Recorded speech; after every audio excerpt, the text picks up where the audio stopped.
ನಮಸ್ಕಾರ ಸ್ನೇಹಿತರೆ, ಹೇಗಿದ್ರೆ ಎಲ್ಲರೂ ಚೆನ್ನಾಗಿದ್ದಾರೆ ಅನ್ಕೊಂಡಿದ್ದೀನಿ ಸ್ನೇಹಿತರೆ. ಎಲ್ರಿಗೂ SPB ಮೀಡಿಯಾದ ಮತ್ತೊಂದು ವಿಡಿಯೋಗೆ ತಮಗೆಲ್ಲರಿಗೂ ಸ್ವಾಗತ ಸುಸ್ವಾಗತ. ಸ್ನೇಹಿತರೆ, ನಾಳೆ ಯುಗಾದಿ ಹಬ್ಬ ಶುರುವಾಗಲಿದೆ ಸ್ನೇಹಿತರೆ. ಯುಗಾದಿ ಭವಿಷ್ಯ 2025-26ರಲ್ಲಿ ಈ ಹೊಸ ವರ್ಷವು ಮೀನ ರಾಶಿಯವರಿಗೆ ಯಾವ ರೀತಿಯಲ್ಲಿ ಅದೃಷ್ಟಶಾಲಿಯಾಗಿರಲಿದೆ, ಹಾಗೆ ನೀವು ಮಾಡಬೇಕಾದಂತಹ ಸರಳ ಪರಿಹಾರಗಳೇನು ಎಂಬುದರ ಸಂಪೂರ್ಣ ಮಾಹಿತಿಯನ್ನು ತಿಳಿಸ್ಕೊಳ್ತಾ ಹೋಗ್ತಾನೆ ಸ್ನೇಹಿತರೆ. ಹೌದು ಸ್ನೇಹಿತರೆ, ಮೀನ ರಾಶಿಯವರಿಗೆ ಶ್ರೀ ವಿಶ್ವಾವಸು ನಾಮ ಸಂವತ್ಸರ ಹೇಗಿರಲಿದೆ, ಮೀನ ರಾಶಿಯ ಮೇಲೆ ಗ್ರಹಗಳ ಪ್ರಭಾವ ಹೇಗಿರಲಿದೆ, ಆರೋಗ್ಯ, ಉದ್ಯೋಗ, ಕುಟುಂಬ, ವ್ಯಾಪಾರದಲ್ಲಿ ಏನೆಲ್ಲ ಬದಲಾವಣೆಗಳು ಆಗಲಿದೆ, ಯಾವುದರಲ್ಲಿ ಶುಭವಾಗಲಿದೆ, ಯಾವುದರಲ್ಲಿ ಅಶುಭವಾಗಲಿದೆ, ಹಾಗೆ ಯಾವುದರಲ್ಲಿ ನೀವು ಬಹಳ ಎಚ್ಚರಿಕೆಯಿಂದ ಇರಬೇಕು ಎಂಬುದರ ಸಂಪೂರ್ಣ ಮಾಹಿತಿಯನ್ನು ತಿಳಿಸ್ಕೊಡ್ತಾ ಹೋಗ್ತೀನಿ ಸ್ನೇಹಿತರೆ.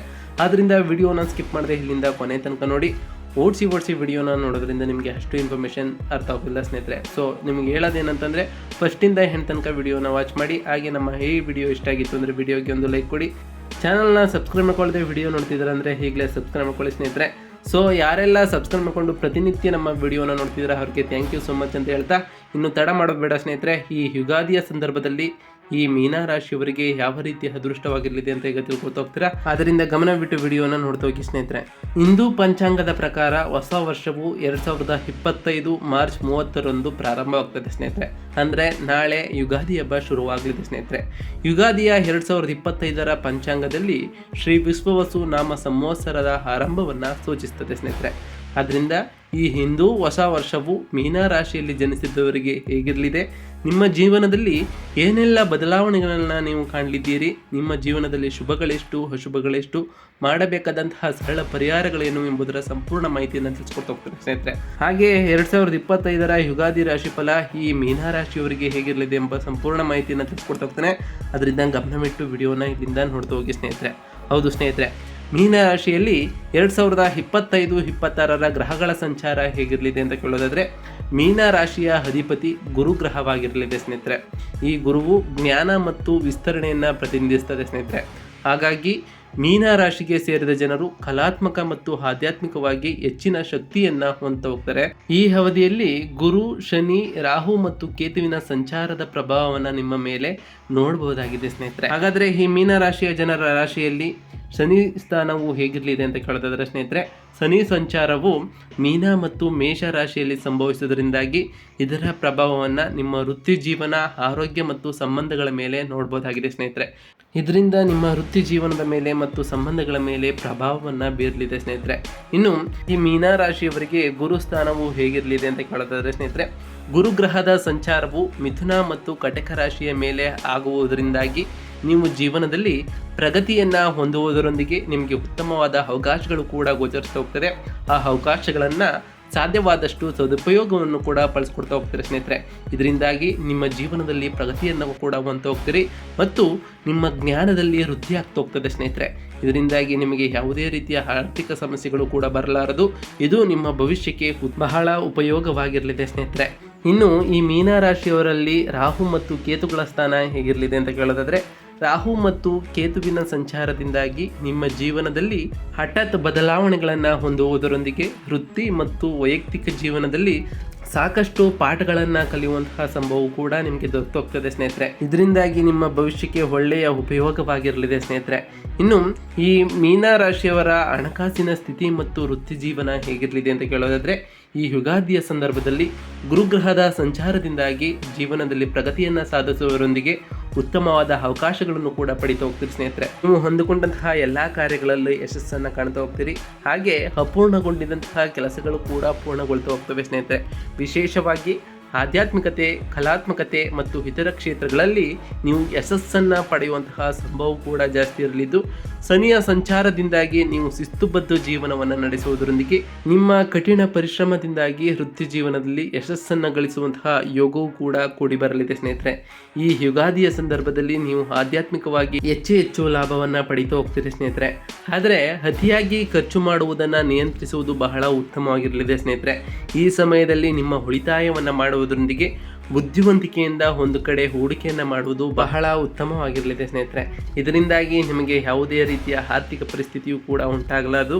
ಇದರಿಂದ ನಿಮಗೆ ಹಣಕಾಸಿನ ಸ್ಥಿತಿಯಲ್ಲೂ ಕೂಡ ಯಾವುದೇ ರೀತಿಯ ಪ್ರಾಬ್ಲಮ್ ಉಂಟಾಗಲಾರದು ಸ್ನೇಹಿತರೆ. ದುಡ್ಡು ಬರುತ್ತಿದೆ ಎಂಬ ಮಾತ್ರಕ್ಕೆ ಖರ್ಚು ಮಾಡದೆ ಈ ಟೈಮ್ನಲ್ಲಿ ನೀವು ಉಳಿತಾಯ ಮಾಡಿಕೊಂಡ್ರೆ ನಿಮ್ಮ ಭವಿಷ್ಯಕ್ಕೆ ಇದು ಅನುಕೂಲಕರವಾದಂತಹ ಸಮಯವಾಗಿರಲಿದೆ ಸ್ನೇಹಿತರೆ. ಇನ್ನು ಈ ಮೀನರಾಶಿಯ ಜನರ ಆರೋಗ್ಯ ಭವಿಷ್ಯ ಹೇಗಿರಲಿದೆ ಅಂತ ಕೇಳೋದಾದರೆ, ಗುರುಗ್ರಹದ ಸಂಚಾರದ ಪ್ರಭಾವದಿಂದಾಗಿ ನೀವು ಉತ್ತಮ ಆರೋಗ್ಯವನ್ನು ಕೂಡ ಹೊಂದು ಹೋಗ್ತೀರಿ ಸ್ನೇಹಿತರೆ.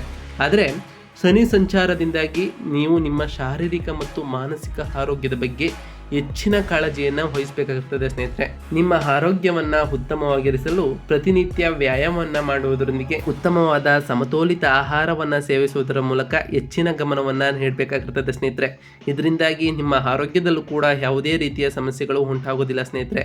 ಈ ಸಮಯದಲ್ಲಿ ನೀವು ನಿಮ್ಮ ಕಾಲು ಮತ್ತು ರೋಗ ನಿರೋಧಕ ಶಕ್ತಿಯ ಬಗ್ಗೆ ಹೆಚ್ಚಿನ ಗಮನ ನೀಡುವುದು ಬಹಳ ಒಳ್ಳೆಯದಾಗಿರಲಿದೆ ಸ್ನೇಹಿತರೆ. ಇನ್ನು ಈ ಮೀನರಾಶಿಯವರ ಸಂಬಂಧಗಳು ಮತ್ತು ವೈವಾಹಿಕ ಜೀವನ ಹೇಗಿರಲಿದೆ ಅಂತ ಕೇಳೋದಾದರೆ, ಈ ಯುಗಾದಿಯ ಸಂದರ್ಭದಲ್ಲಿ ಗುರುಗ್ರಹದ ಸಂಚಾರದಿಂದಾಗಿ ನೀವು ಸಂಬಂಧಗಳಲ್ಲಿ ಸಾಮರಸ್ಯವನ್ನು ಹೊಂದುವುದರೊಂದಿಗೆ ಪರಸ್ಪರವರನ್ನು ಉತ್ತಮವಾಗಿ ಅರ್ಥ ಮಾಡ್ಕೊಳ್ತಾ ಹೋಗ್ತೀರಿ ಸ್ನೇಹಿತರೆ. ಈ ಸಮಯವನ್ನು ನಿಮ್ಮ ಕುಟುಂಬ ಮತ್ತು ಆಪ್ತರೊಂದಿಗಿನ ಸಂಬಂಧವನ್ನು ಬಲಗೊಳಿಸುವಲ್ಲಿ ಹೆಚ್ಚಾಗಿ ಉಪಯೋಗಿಸಿಕೊಳ್ಳುವುದು ಬಹಳ ಒಳ್ಳೆಯದಾಗಿರಲಿದೆ ಸ್ನೇಹಿತರೆ. ಶನಿ ಸಂಚಾರದ ಪ್ರಭಾವದಿಂದಾಗಿ ನೀವು ಸಂಬಂಧಗಳಲ್ಲಿ ಸಹನೆಯನ್ನು ಹೊಂದುವುದರೊಂದಿಗೆ ನಿಮ್ಮ ಸಂಬಂಧವನ್ನು ಇನ್ನಷ್ಟು ಬಲಗೊಳಿಸಬಹುದಾಗಿದೆ ಸ್ನೇಹಿತರೆ. ಈ ಅವಧಿಯಲ್ಲಿ ಮೀನರಾಶಿಗೆ ಸೇರಿದ ಅವಿವಾಹಿತರು ಗ್ರಹಗಳ ಸಂಚಾರದಿಂದಾಗಿ ಉತ್ತಮವಾದ ಸಂಬಂಧವನ್ನು ಹೊಂದಬಹುದಾಗಿದೆ. ಇದರಿಂದ ನಿಮಗೆ ಕಂಕಣ ಭಾಗ್ಯ ಲಭಿಸುವಂತಹ ಯೋಗವು ಕೂಡ ಕೂಡಿ ಬರಲಿದೆ ಸ್ನೇಹಿತರೆ. ಹಾಗೆಯೇ ನಿಮ್ಮ ಮನೆಯಲ್ಲಿ ಯಾವುದಾದರೂ ಜಗಳ ಕಲಹಗಳು ಆಗಿದ್ದರೆ ದಯವಿಟ್ಟು ಮುಕ್ತ ಕೂತು ಬಗೆಹರಿಸಿಕೊಳ್ಳಿ ಸ್ನೇಹಿತರೆ. ಯಾವುದೇ ರೀತಿಯ ದಿಢೀರನೆ ನಿರ್ಧಾರಗಳನ್ನು ತೆಗೆದುಕೊಳ್ಳುವ ಮೊದಲು ತಾಳ್ಮೆಯಿಂದ ಯೋಚಿಸಿ ಅದಾನಂತರ ನಿರ್ಧಾರವನ್ನು ತೆಗೆದುಕೊಳ್ಳಿ ಸ್ನೇಹಿತರೆ. ಇದರಿಂದಾಗಿ ನಿಮಗೆ ಉತ್ತಮವಾದ ಸಂಬಂಧಗಳು ಕೂಡ ಸುಧಾರಣೆಯನ್ನು ಕಾಣಬಹುದಾಗಿದೆ ಸ್ನೇಹಿತರೆ. ಇನ್ನು ಈ ಮೀನರಾಶಿಯವರ ಶಿಕ್ಷಣ ಹೇಗಿರಲಿದೆ ಅಂತ ಕೇಳೋದಾದ್ರೆ ಸ್ನೇಹಿತರೆ, ಈ ಮೀನರಾಶಿಗೆ ಸೇರಿದ ವಿದ್ಯಾರ್ಥಿಗಳಿಗೆ ಗುರುವಿನ ಸಂಚಾರದಿಂದಾಗಿ ನಿಮ್ಮ ಓದು, ಕಲಾತ್ಮಕತೆ ಹಾಗೂ ಪರೀಕ್ಷೆಗಳಲ್ಲಿ ಯಶಸ್ಸು ದೊರಕುವಂತಹ ಯೋಗವು ಕೂಡ ಕೂಡಿ ಬರಲಿದ್ದು, ಈ ಅವಧಿಯಲ್ಲಿ ನಿಮ್ಮ ದೀರ್ಘಕಾಲೀನ ಗುರಿಗಳ ಬಗ್ಗೆ ಹೆಚ್ಚಿನ ಗಮನವನ್ನು ಹೊಂದುವುದರೊಂದಿಗೆ ಯಾವುದೇ ರೀತಿಯ ಅಡೆತಡೆಗಳನ್ನು ದೂರವಿರಿಸುವುದು ಬಹಳ ಉತ್ತಮವಾಗಿರಲಿದೆ ಸ್ನೇಹಿತರೆ. ಈ ಸಮಯವನ್ನು ನೀವು ಉನ್ನತ ಶಿಕ್ಷಣವನ್ನು ಪಡೆಯಲು ಉತ್ತಮವಾಗಿರುವುದು ಸ್ನೇಹಿತರೆ. ಹಾಗೆಯೇ ನೀವು ಸ್ಪರ್ಧಾತ್ಮಕ ಪರೀಕ್ಷೆಗಳಿಗೆ ತಯಾರಾಗುತ್ತಿದ್ದರೆ ಈ ಟೈಮ್ನಲ್ಲಿ ನೀವು ಗಮನ ಇಟ್ಟು ಓದಿದ್ದೇ ಆದರೆ ನಿಮಗೆ ಆ ಕಾರ್ಯಗಳಲ್ಲೂ ಕೂಡ ಯಶಸ್ಸನ್ನು ಕಾಣ್ತಾ ಹೋಗ್ತೀರಿ ಸ್ನೇಹಿತರೆ. ಇನ್ನು ಈ ಮೀನರಾಶಿಯವರಿಗೆ ಆಧ್ಯಾತ್ಮಿಕ ಪ್ರಗತಿ ಹೇಗಿರಲಿದೆ ಅಂತ ಕೇಳೋದಾದರೆ, ಮೀನರಾಶಿಗೆ ಸೇರಿದ ಜನರು ಆಧ್ಯಾತ್ಮಿಕವಾಗಿ ಹೆಚ್ಚು ಅಗತ್ಯವನ್ನು ಹೊಂದಿರ್ತಾರೆ ಸ್ನೇಹಿತರೆ. ಮತ್ತು ಗುರುವಿನ ಸಂಚಾರದಿಂದಾಗಿ ನೀವು ಜೀವನದಲ್ಲಿ ಇನ್ನಷ್ಟು ಬಲವಾದ ಭಾವನೆಗಳನ್ನು ಹೊಂದಿರ್ತೀರಿ. ಈ ಅವಧಿಯಲ್ಲಿ ಯೋಗ, ಧ್ಯಾನ ಮತ್ತು ದಾನ ಧರ್ಮಗಳಂತಹ ಕೆಲಸಗಳನ್ನು ಮಾಡೋದರಿಂದಾಗಿ ನೀವು ಆಂತರಿಕ ಶಾಂತಿಯನ್ನು ಹೊಂದಬಹುದಾಗಿದೆ. ಈ ಅವಧಿಯಲ್ಲಿ ನೀವು ಆಧ್ಯಾತ್ಮಿಕ ವಿಷಯಗಳ ಕಡೆ ಹೆಚ್ಚಿನ ಪ್ರಾಮುಖ್ಯತೆಯನ್ನು ನೀಡುವಿರಿ. ಇದರಿಂದಾಗಿ ನಿಮ್ಮ ಮನಸ್ಸು ಕೂಡ ಶಾಂತ ರೀತಿಯಲ್ಲಿ ಇರುತ್ತದೆ ಸ್ನೇಹಿತರೆ. ಇನ್ನು ಈ ಮೀನರಾಶಿಗೆ ಸೇರಿದ ಜನರು ಎದುರಾಗುವಂತಹ ಸವಾಲುಗಳು ಏನು ಅಂತ ಕೇಳೋದಾದರೆ, ಈ ಯುಗಾದಿಯ ಸಂದರ್ಭದಲ್ಲಿ ಶನಿ ಸಂಚಾರದಿಂದಾಗಿ ನೀವು ಜೀವನದಲ್ಲಿ ಹಲವು ಅಡೆತಡೆಗಳನ್ನು ಹೊಂದಬಹುದಾಗಿದೆ ಸ್ನೇಹಿತರೆ. ಆ ಶನಿದೇವರು ನಿಮ್ಮ ಪರೀಕ್ಷೆಯನ್ನು ಮಾಡಲಿದ್ದಾನೆ ಅಂದರೆ ತಪ್ಪಾಗಲಾರದು ಸ್ನೇಹಿತರೆ. ಇದರಿಂದಾಗಿ ನೀವು ಜೀವನದಲ್ಲಿ ಉತ್ತಮವಾದ ಪಾಠಗಳನ್ನು ಕಲಿಯುತ್ತಾ ಹೋಗ್ತೀರಿ ಸ್ನೇಹಿತರೆ.